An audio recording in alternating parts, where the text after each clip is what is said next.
ඉතින් කොහොමද ඔයාලා හැමෝම හොඳින් ඉන්නවා ඇති කියලා හිතනවා. ඉතින් අපි දෙන්නම ඉතාමත් ආදරයෙන් අපේ නාලිකාවට ඔයාලා සියලු දෙනාම පිළිගන්නවා. ඉතින් මං අද ඔයාලව එක්කන් යන්නේ කොහෙද කියලා දැනටමත් ඕගොල්ලෝ දන්නවා ඇති.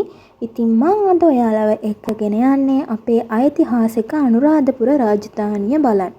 ඉතින් දිගටම වීඩියෝ එකත් එක්ක එකතු වෙලා ඉන්න කියලා මං ආදරයෙන් ආරාධනා කරනවා. ඉතින් අපි අනුරාධපුරේ ගිහාම නරඹන්න ඕන ස්ථාන සහ අපි ඒව වැඳුම් පිදුම් කරන්නේ කොහොමද කියලා ඔයාලත් එක්ක ෂෙයා කරගන්න තමයි මං අද මේ වීඩියෝ එක අරගෙන එන්නේ.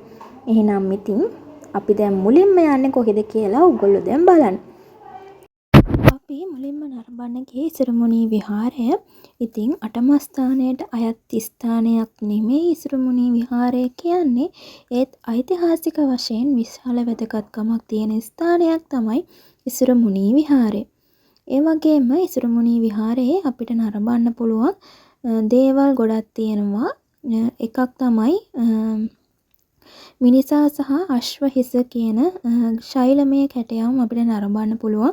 ඒ වගේම මෙන්න මේ වගේ ගලේ කොටලා තියෙන ඇත්දල රූපත් අපිට මෙන්න මේ ඉසුරුමුණී විහාරයේ දකින්න පුළුවන්.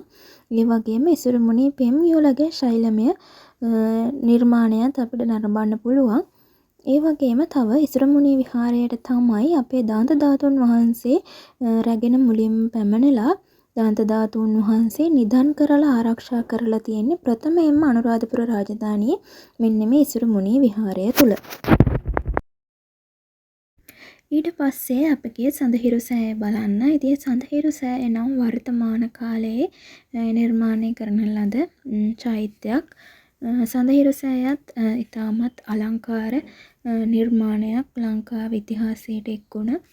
ඉතින් අනුරාධපුරයේ ගියෝ සඳහිරු සෑය බලන්න යන්නත් අමතක කරන්න එපා.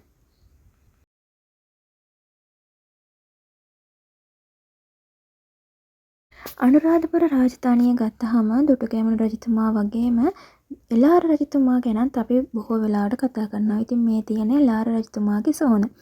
දුටුගැමුණු රජතුමා කියලා තියෙනවා එළාර රජතුමාගේ සොහොන ගාවෙන් යනකොට හුනස්නෙන් නැගිටින්න, ඒ වගේම හිස්පිසුම් දාගෙන ඉන්නවා නම් ඒව ගලවන්න කියලා. මොකද එළාර රජතුමා කියන්නේ විරුද්ධවාදියෙක් වුණත් නියම රජ කෙනෙක් වෙන්න ඇති දුටුගැමුණු රජතුමා ඒ විදිහට මිනිස්සුන්ට කියලා තියෙනවා. ඊළඟට අපි ගියේ ථූපාරාමය බලන්න. ථූපාරාමය කියන්නේ අපේ ලංකා ඉතිහාසයේ පළවෙනිම දාගැබ. ඉතින් පැරණිම දාගැබ. ඉතින් අපි ථූපාරාමයත් වන්දනාමාන කරගෙන ගියා. අනුරාධපුරේ යන ගොඩක් අය මේ අටම ස්ථානයට අයත් ස්ථානවලට යන්න කොහොමත් උත්සුක වෙනවා. ඉතින් අටම ස්ථානයෙන් එක ස්ථානයක් තමයි මේ ථූපාරාමය කියන්නේ.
මේ වෙනකන් ඔයගොල්ලෝ දැක්කේ අනුරාධපුරේ ගිහිල්ලා ඔයගලන්ට බලන්න යන්න තියෙන තැන් ටිකක් තමයි. ඉතින් මේ තියෙන සමාධි බුද්ධ ප්‍රතිමාව.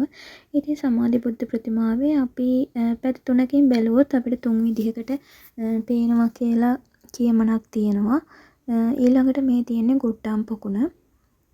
සමාධි පිළිම දුක්ඛ සතුට සහ මධ්‍යම ප්‍රතිපදාව කියන මෙන්න මේ තුනම අපිට පිළිමේ තුන් පැත්තකින් බැලුවාම මේ විදිහට පේනවා කියලා තමයි මතයක් තියෙන්නේ, කියමනක් තියෙන්නේ. කුට්ටම් පොකුණ හැදිලා තියෙන්නේ කුට්ටම් දෙකක්. ඒ කියන්නේ පොකුණු දෙකක් එක ළඟ තියෙන හින්දා තමයි මේ කුට්ටමක් වගේද කියලා. කියන්නේ දෙකක් කියන එක තේරුමත් එක්ක තමයි කුට්ටම් පොකුණ කියලා නම හැදිලා තියෙන්නේ. ඊළඟට අනුරාධපුරේ ගියාට පස්සේ ඔයගලන්ට බය නැතුව නාන්න යන්න පුළුවන් තැනක් තමයි මෙන්න මේ නුවරවැව කියන්නේ. ඉතින් පොඩි ළමයි එක්ක වුණත් නාන්න කරන්න පුළුවන්. එතන ආරක්ෂකයන් පවා ඉන්නවා. ඒ වගේම ගැඹුර නැහැ. කිඳ පොඩි ළමයි එක්ක වුණත් ඔයගලන්ට නාන්න කරන්න පුළුවන්.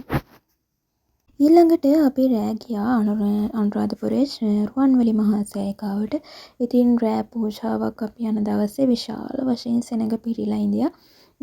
අපි ගිහිල්ලා වන්දනාමාන කරලා ආවා. ඊට පස්සේ පහුවදා උදේ පාන්දර අපි 2ට විතර නැගිටලා කිරිපිඩි පූජාව යන්න පටන් ගත්තා රුවන්වැලි සෑයට සහ ශ්‍රී මහා බෝධීන් වහන්සේට පූජා කරන්න.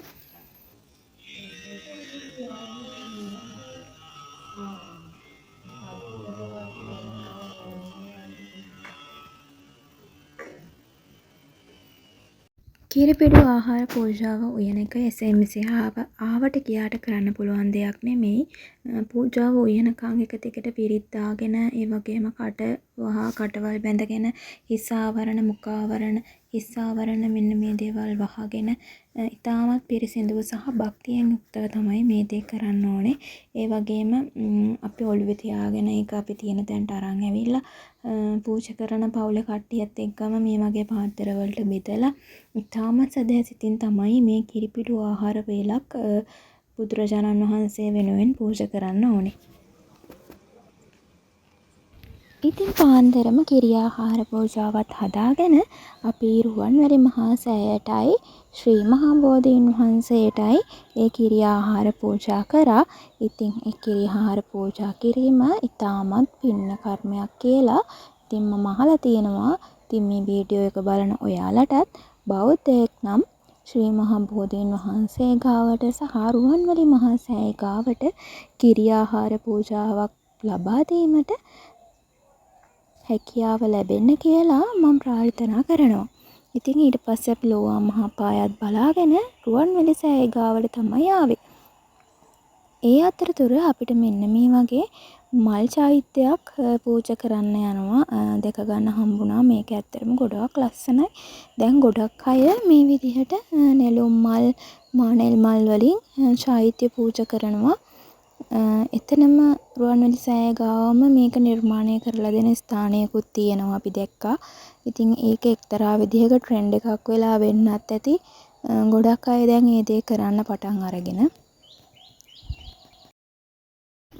ඊට පස්සේ අපි ගියේ මිහින්තලේ නරඹන්න. ඉතින් මිහින්තලේට යනවා නම් අනිවාර්යෙන් උදේ වරුවක එහෙමත් නැත්නම් හවස් වරුවක යන්න. අවු අධික වෙලාවක ගියාට පස්සේ තනිකරම ගල් වල යන්න තියෙන හින්දා ටිකක් යන්න අමාරුයි. කකුල් හොඳටම පිච්චෙනවා.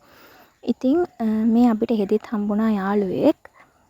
ඉතින් මිහින්තලේ හරිම ලස්සනයි. ගල මුදුනටම නැගපු වීඩියෝස් නම් ගන්න බැරි වුණා ඇත්තරම. මොකද වීඩියෝ කරගන්න කියලා හිතන්නවත් බෑ.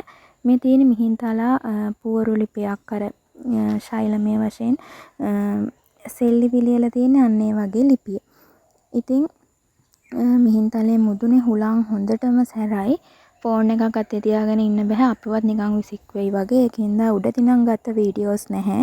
මේ තියෙන්නේ මිහින්තලේ අවට අනිත් ස්ථාන ටික බලන්න තියෙන තැන් ටික.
මිහින්තලේ යනකොට ගොඩක් රිලවුන්ගෙන් ආරක්ෂා වෙලා යන්න හැමතැනම රිරව් ඉන්නවා. කෑම බීම අරන් යන්න එපා පේන්න.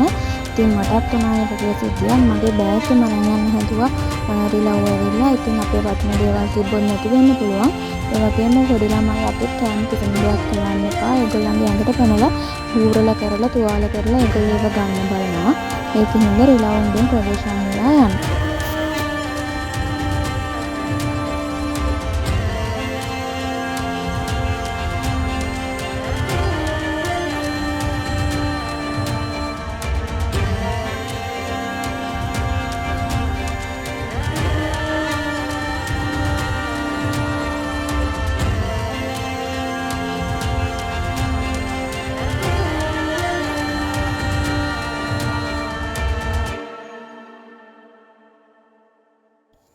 එහෙනම් අපේ වීඩියෝ එකත් එක්ක දිගටම එකතු වෙලා ඉඳියට බොහොම ස්තුතියි. එහෙනම් ඔයාලා සියලු දෙනාටම තෙරුවන් සරණයි.